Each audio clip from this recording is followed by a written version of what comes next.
Hello guys, topic natin is heating modalities. Medyo mahaba ito sa book ha, so mas maganda mabasa nyo isa-isa. At kung may question, feel free lang na mag-message sa akin kasi medyo maigsi lang itong lecture natin. Okay, so heating modalities. Sabi, body temperature represents a balance between heat produced or acquired by the body by the amount and the amount of lost. So ito yung heat na nilalabas natin sa katawan at yung ating ina-adapt kapag malamig yung panahon. Okay, so optimal body temperature is 37 degrees. So mag-range siya from 35 degrees to 38 degrees Celsius. And mas mataas ang ating temperature kung kukunan tayo sa ating core at saka sa lower extremities. Kasi yung core natin, syempre, sa gitna ng body natin, nandiyan ang ating mga organs. So, nagpa-function yun. Kaya nag-release din siya ng heat. Bakit sa lower extremity? Kasi, yung lower extremity natin, malalaking muscles. So, kapag sa maghapon, pag marami tayong ginagawa, lakad dito, lakad doon, syempre, nagpuproduce ng init. Unlike sa arms natin, mas lesser yung gamit natin. Okay, the lower temperature is lowest early in the morning between 4 a.m. to 6 kasi tayo ay tulog pa or kagigising lang at wala pang masyadong activity. Unlike sa afternoon, medyo mas mataas na yung temperature natin between 4 to 6. Siyempre, dala ng panahon at saka yung mga activities natin sa maghapon. Okay, next.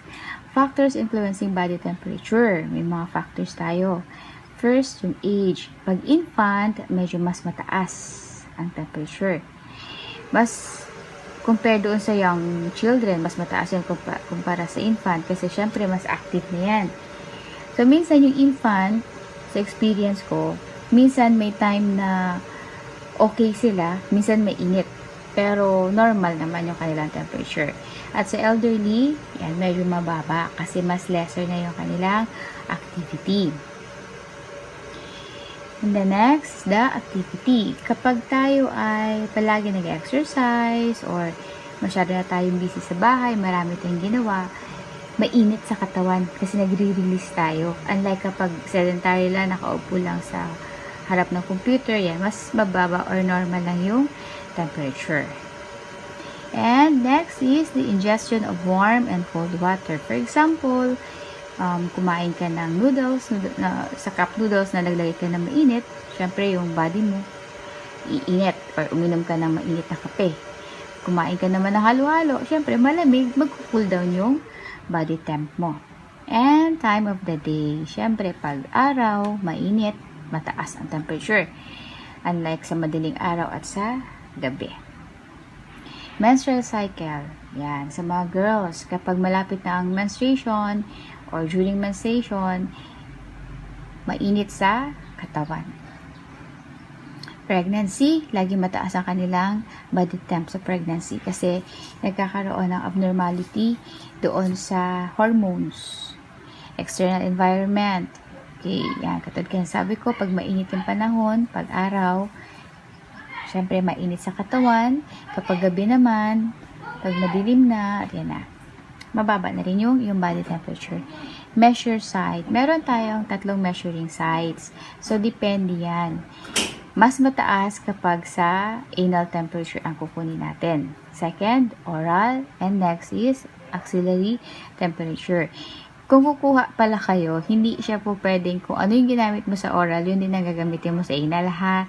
So, dapat magkakaiba sila ng thermometer. And ito, pag meron tayong tinatawag na hyperthermia. Pag sinabi natin hyperthermia, ibig sabihin yung temperature natin is above normal. Diba yung range ng temperature natin kanina, sabi ko 35 to 38 degrees lang. So, beyond 38, ang tawag na natin dun is hyperthermia. Below 35 degrees or below normal, hypothermia ang tawag natin. Pag beyond or mag-exceed siya sa 40 to 41 degrees, ang tawag natin dun is hyperpyrexia. So, ito na yung mga patients na o yung mga bata na nagkakaroon ng convulsions. Isa sa mga common na ginagamit namin sa PT is yung hot moist pack. So, marami kami heating modalities. Isa lang ito sa aming agent na or agents na ginagamit. Okay, so Hot Moist Pack or HMP, ito yung mga sizes niya. So, ang meron lang available is yung lumbar, thoracic, lumbar, standard, half size, and cervical. Yan lang yung meron kami na ginagamit sa rehab. So, pag nandun na kayo na rotate, makikita nyo naman sa actual kung ano yung itsura niya. So, tawag natin dyan is hydrocollator pack. It's a superficial heating modality. Okay, binabalot siya ng fabric. In between nito, yan, para siyang mga hot dog. In between yan, merong silica gel sa loob niyan. So, yung silica gel, siya kasi ang mas absorbent. So, pag nilagay natin siya sa tank o sa water, yung gel mag-absorb ng water. Kapag ginamit natin sa patient, yung inabsorb ng heat water or yung hot water, yun yung i-release niyang heat doon sa area kung saan natin ilalagay yung ating pack. So, ito yung kanyang lalagyan. Hydrocollator tank. So, yung tank na yan, hindi yan siya ino-off sa magdamag. Usually, 24/7 yan. Kasi kapag ginamit natin the following day, at least mainit. Kasi medyo matagal yan siyang ipainit. Kapag matagal na nakatanggal sa water, nasisira yung fabric at saka yung gel na ninigas. So, dapat nakababad lang siya sa water. Okay, stainless steel heating unit. Okay, nag-hold siya ng supply of steam packs heated in water and constant temperature. Ready for use. Usually, nasa 160 degrees Celsius lang yan siya. Or meron lang yan siyang timer sa ibang rehab or sa ibang facility. Okay, contraindication. So, bawal natin gamitin ng mga hydrocollator packs or HMP sa may mga impaired skin sensation. Kasi minsan sobrang init, hindi na nila ma-feel yung init, pwede silang magkaroon ng blisters or burn. Circulatory dysfunction, hindi natin siya nilalagay sa may mga varicose kasi baka may ma-dislodge ng mga thrombus dyan. Pwedeng magbara sa heart ni patient. Analgesic drugs, kasi ibang mga drugs ay nagpapamanhid ng katawan. So, ganun din, pwede siya magkaroon ng burn. Infectious and open wounds, pwede kumalat yung infection, lalo na kapag may mga nana or infected masyado yung area. Cancer and tuberculosis. So, kapag may mga cancer, bawal lagyan ng mainit kasi mas dadami yung cancer cells. So, mas kakalat yung kanilang cancer as well as do sa tuberculosis. Gross edema, masyadong magang-maga, baka pumutok or magka-problem tayo doon sa area. Lack of comprehension, si patient hindi makaintindi o medyo matanda na, hindi maka-explain ng kung anong nararamdaman niya. So, delikado. And deep x-ray therapy. Usually, 3 to 6 months. Kasi nga, yung kanilang sensation after ng therapy, yung radiation, nagbabago. Indications. So, para saan yung hot packs? Or, may mga hot packs naman na hindi katulad ng nakita natin kanina. May mga hot water bag na medyo mas cheaper compare doon sa HMP na ginagamit namin sa rehab. So, para siya sa pain and muscle spasm, menstrual cramps. Siguro ang ibang girls na try na nila maglagay ng hot water bag kung hindi sa tiyan nila sa likod. So, mas nakaka-relieve kasi nag-o-open yung mga blood vessels. So, mas gumaganda yung flow ng blood at mas nalilesser yung kanilang pain. Inflammation. So, kanina bawal sabi ko kapag inflame. Ito yung hindi siya gross, yung hindi siya namamaga. So, inflame lang siya, kumbaga slight lang or mild lang. Pwede natin lagyan yan para mas gumanda yung circulation ng blood, magkaroon ng wash out, ma-wash out yung mga pain metabolites, mas madaling gumaling yung area na mayroong pain or may injury. Edema and adhesions. Okay, advantage of HMP or hydrocollator pack. So, mas madali siya i-apply.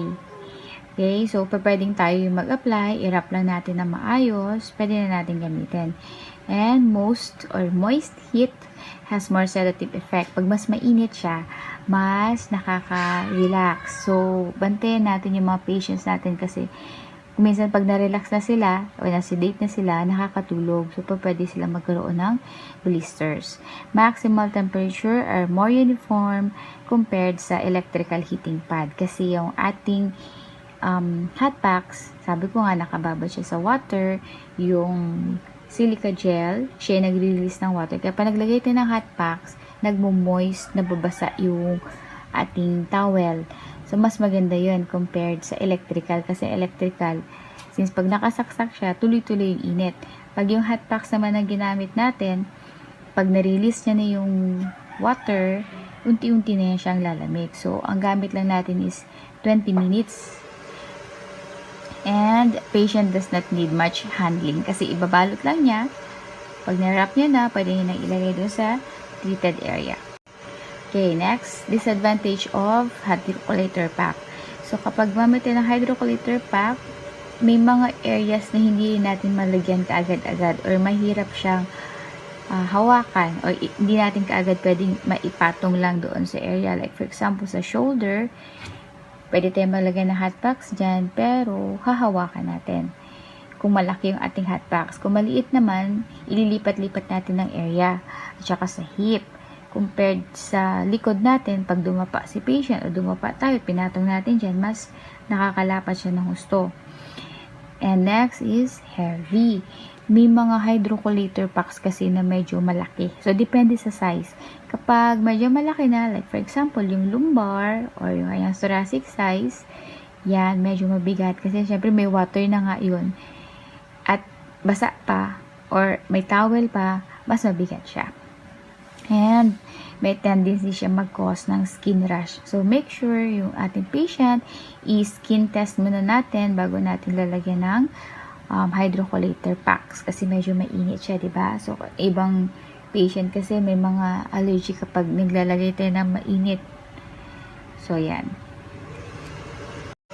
Okay, sa technique of application, before tayo mag-start na any procedure, magpipray muna tayo.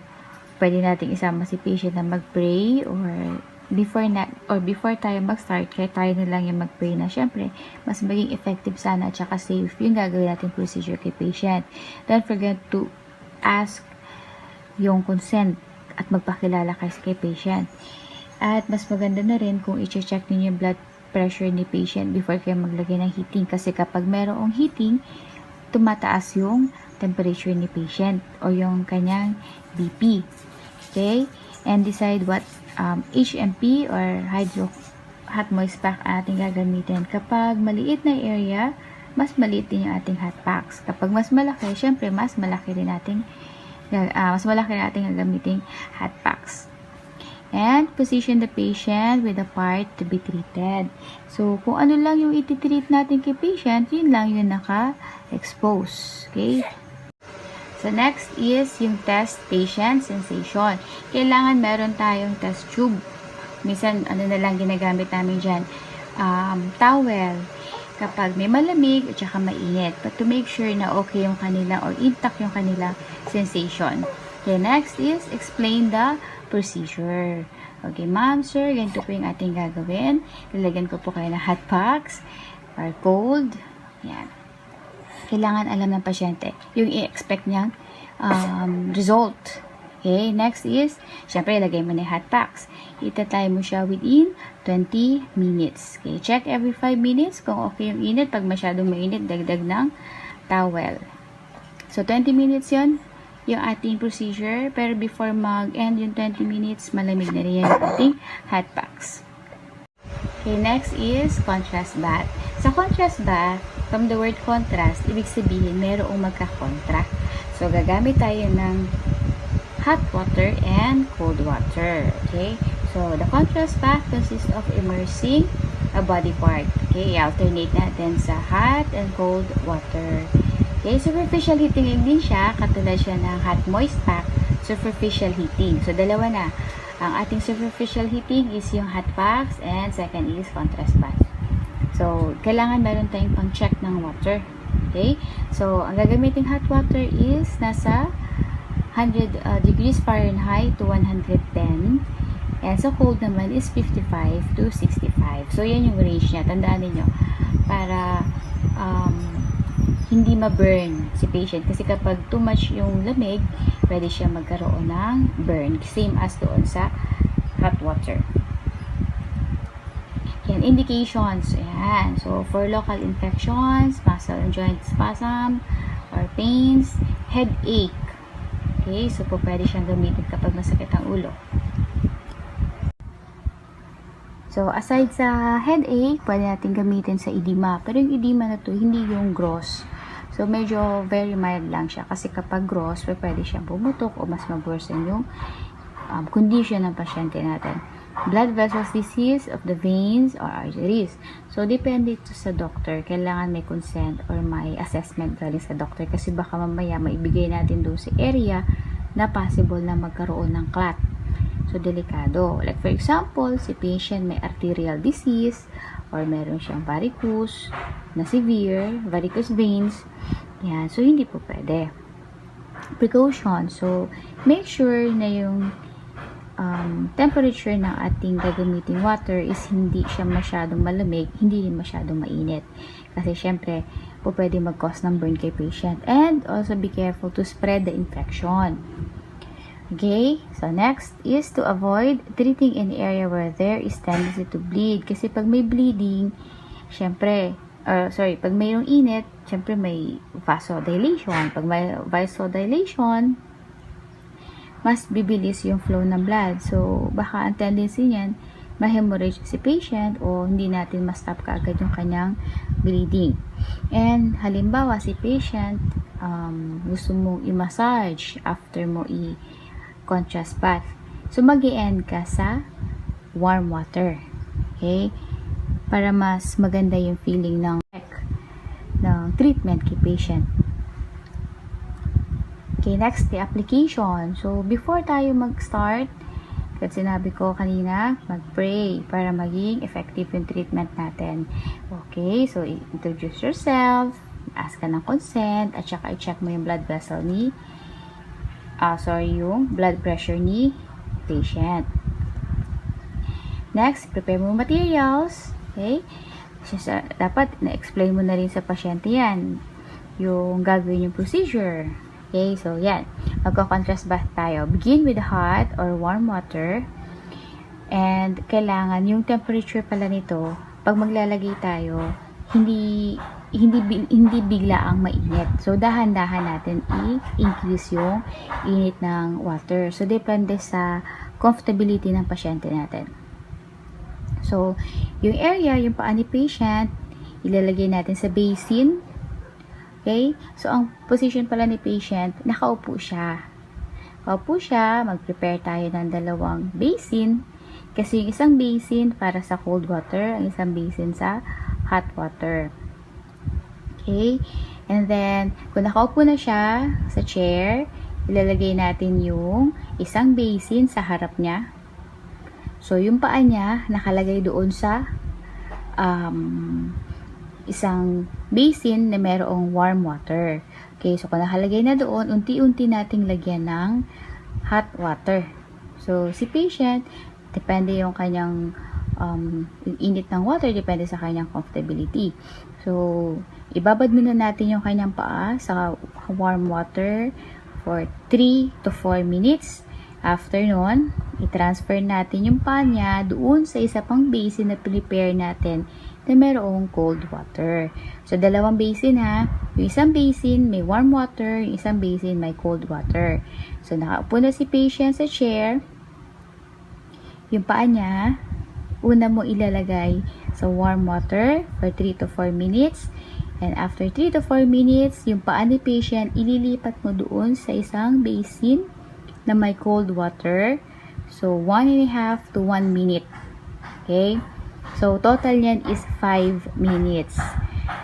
So, sabi ko kanina, ang hot packs, diba, 20 minutes natin gagawin, yung hot moist pack. So, ang ating contrast bath ay 20 minutes din natin gagawin. So, i-divide mo siya sa tigpa 5 minutes. So, meron kang 4 na beses na routine na gagawin. Mauna muna sa warm water ng 3 to 4 minutes bago 1.5 to 1 minute sa cold. So, 5 minutes na yon.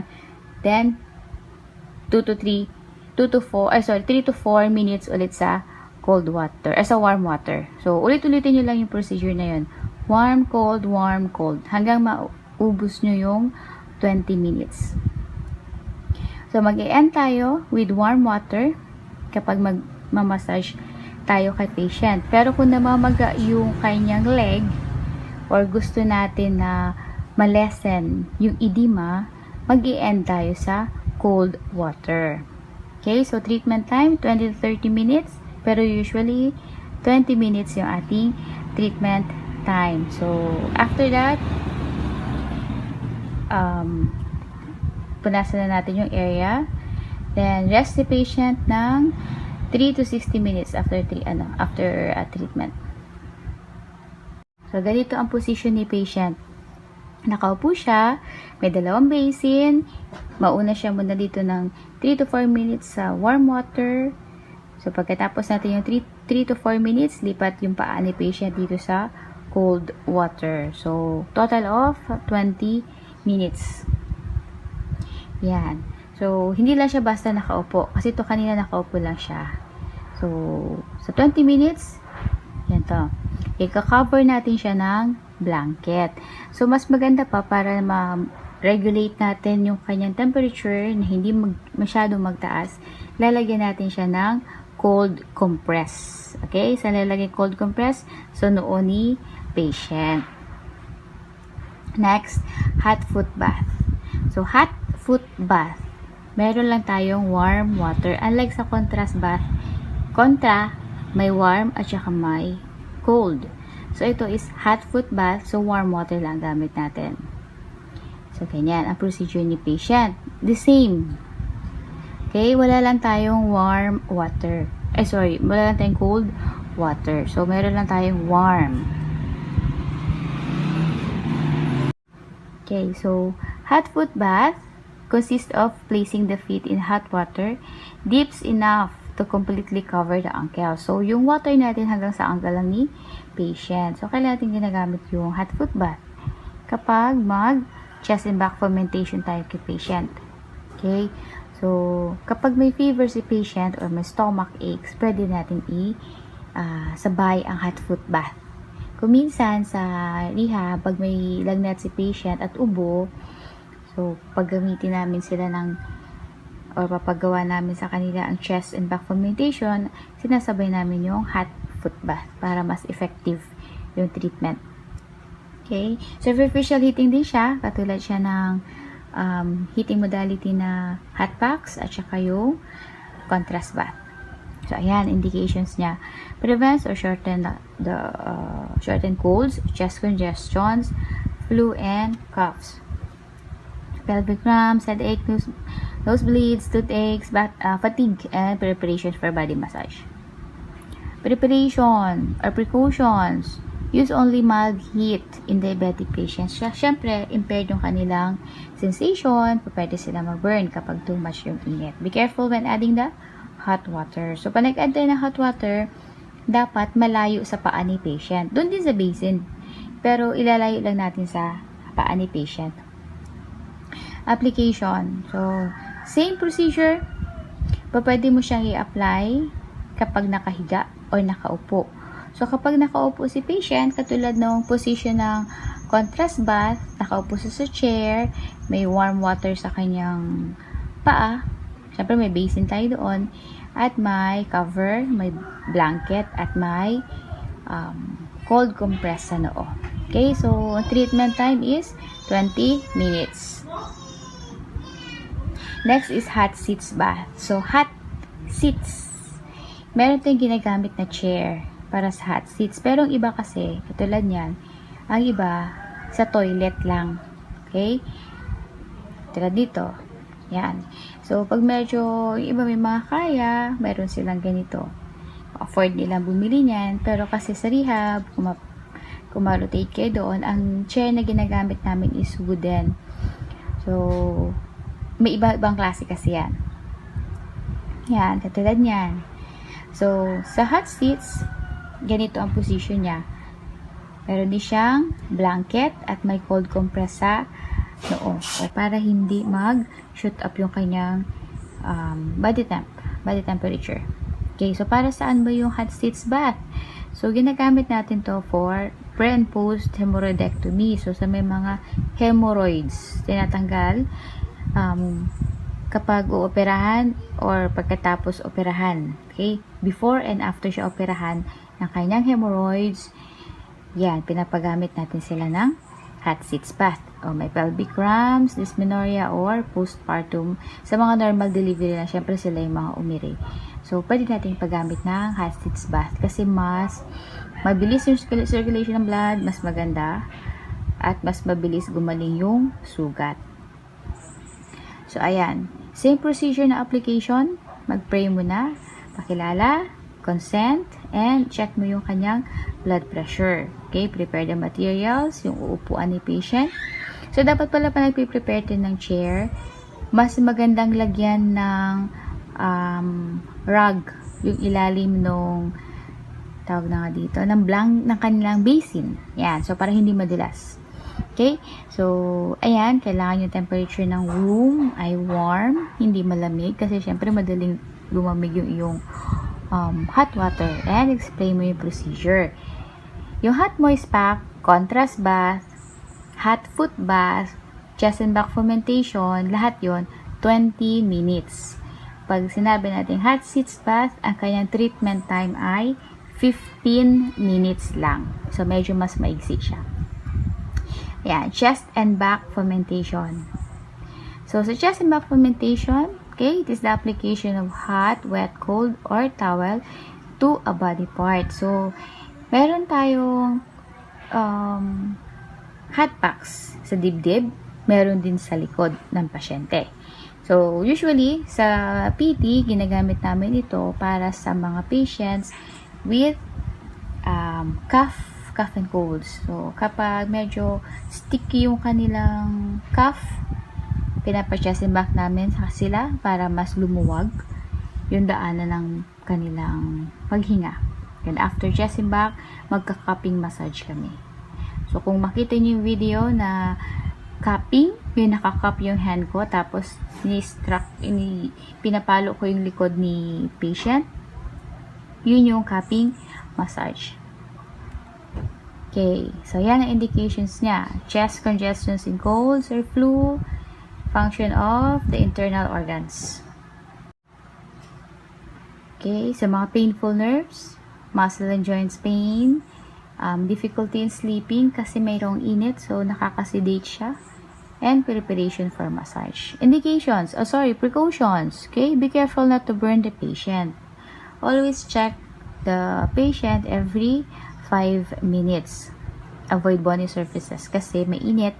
So, sa mga area na mayroong mga bony prominences, manipis yung ating muscle, manipis yung skin. So, madali siya magka-burn. Avoid not to spread infections and avoid in bleeding area. So, application. So, katulad kanina, ulit-ulit natin, mag-pray, pakilala, ask ng consent, check ang blood pressure. So, prepare mo yung materials na gagamitin mo. Dapat hindi masyadong mainit or malamig yung room. Explain ang procedure kay patient. At ang treatment natin kailangan ay 20 minutes. Okay. So, pag masyadong mainit ang ating nilagay na hot packs, pwede siya magkaroon ng blisters. So, ito yung example na isang patient na nagkaroon ng blisters. So, may mga tubig-tubig. Yan yun. Or pag halimbawa, diba, pag natatalsikan tayo ng mantika, nagkakaroon ng parang bilog-bilog na may water. So, ganun din yung mangyayari kapag nasobrahan ng init ng ating hot packs. So, ayan. Example. So, si patient, nakahiga. Nakahiga si patient. Ayan. Maglagay tayo ng rubber sa kanyang likod. Ito, rubber sheath para hindi mabasa yung ating higaan. So, nag-prepare tayo ng dalawang standard na hot pack. So, meron sa likod at saka meron sa front. So, rubber sheath, may hot packs na hinigaan ni patient. So, nakatapat sa lungs niya. Pag nakahiga na si patient, maglalagay tayo ulit ng hot pack sa dibdib. At kukumutan natin si patient. Pag nilagyan natin sila ng kumot, lagyan na natin ng cold compress sa noo ni patient para hindi magtaas yung kanyang body temperature. So, ayan. Nakakumot na si patient. So, ang treatment time is 20. Kapag si patient merong lagnat, katulad sinabi ko kanina, pwede natin siyang lagyan ng hot foot bath. So, nakahiga siya. Ito, pwede nating lagyan ng basin sa binti niya. So, ganito ang position niya. Lagyan ng warm water. Okay, so, ang treatment lahat nito ay 20 minutes.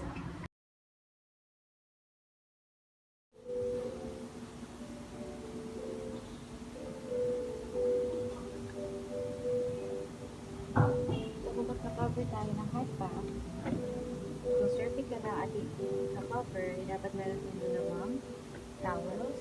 I-fold natin. Okay, sa half. Kailangan meron tayong 6 to 8 layers ng towel para hindi ma-burn si patient. Cervical. Tago yung dog ears. Fold.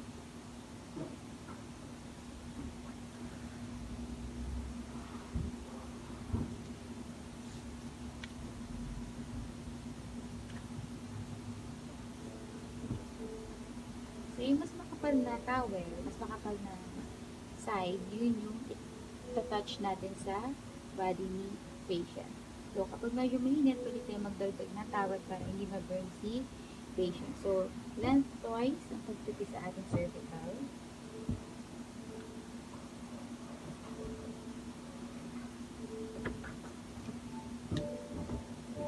While sa pag-wrap na ating lumbar, nandito siya sa middle ng ating prepare na towel. So, 2 towels din para hindi ma-burn si patient.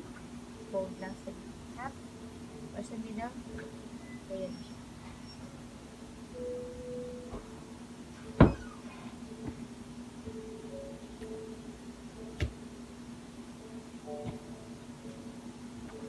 So, mag-fold naman tayo na standard. Pwede na isang towel lang yung gamitin natin. So, fold natin ng half. Yeah, fold it.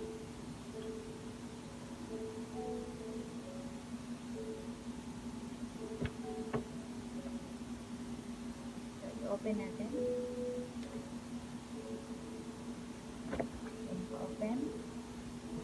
Standard. Okay, pasok natin sa loob ng folded na towel.